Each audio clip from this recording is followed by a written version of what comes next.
We got a Cities of Service grant, which we're like the smallest city out of the country that got the grant. There were only 9 recipients. The Parkway Center wrote the grant on behalf of the City of Utica. It's for the City of Utica. The City of Utica is the Cities of Service. They have a Cities of Service officer, and part of the grant has to include in-kind services from the city as well as volunteers. It was a 2-part grant. It was called Graffiti Busters. So part of it was to go over and paint over graffiti, and the second part was to paint 2 murals.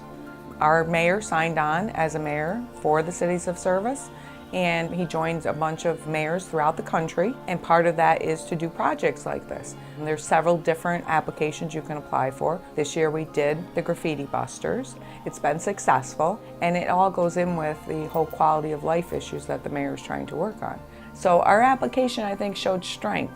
It also, showed that the community, when you have volunteers coming out to do projects like this, working in cooperation with government and other non-for-profits, it really does show a true partnership. The Cornhill Neighborhood Association convened focus groups of community people to put together a design for this park, its vision of the park. So there were various focus groups held in the community that came up with these ideas for the mural.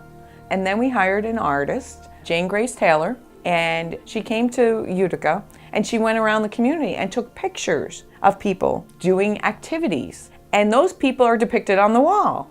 So thereafter, volunteers were convened to help paint in what she had sketched on the wall. And that was the whole idea. Create the sketch and we'll have the community come out and paint it. When the community comes out and does something positive like that, it gives a feeling of ownership, pride, potential for all kinds of hope that good things are happening in our community. It really, truly was a community effort as far as the volunteers. The city provided their in-kind support through the whole thing, which is part of the Cities of Service. And then all of a sudden, all these kids started coming out. We'd like to do that. It was phenomenal as far as the community outreach, the kids getting involved. It was exciting, and I'm really proud of everybody that put in time and energy to make this come, to life. Mayor Palmieri named me as the Chief Service Officer for the Cities of Service grant. We've been having an ongoing conversation with the Bloomberg Foundation and Cities of Service. They're very impressed with what's happening here in Utica. One of the first steps in economic development is image. Initiatives such as Graffiti Busters, the Mural Project, the Mayor's Quality of Life Sweeps are all things that address that curb appeal. In addition to the murals and the Graffiti Busters tying in with the Great American Cleanup, we've also had volunteers all summer long painting fire hydrants, signposts, little things like that most people tend to ignore, but until you actually see them cleaned up and painted, that really pops when you see that new red and yellow color. And we're moving on further with Cities of Service now. They had a contest this year for creating blueprints, and the City of Utica has submitted a blueprint to Cities of Service for the Mayor's Quality of Life Sweeps that we do every Wednesday, whereby the mayor literally takes City Hall to the neighborhoods. It's the opportunity for neighbors to meet with department heads who they'd never interact with, as well as police, fire, codes. And along the way, we have a hands-on mayor who is picking up as he goes along. This year, what we're looking at doing is coordinating with Rusty Green and doing a mural grant. And the concept behind that, it will be Welcome Home. And we'll have murals throughout the city in 42 different languages that say Welcome Home.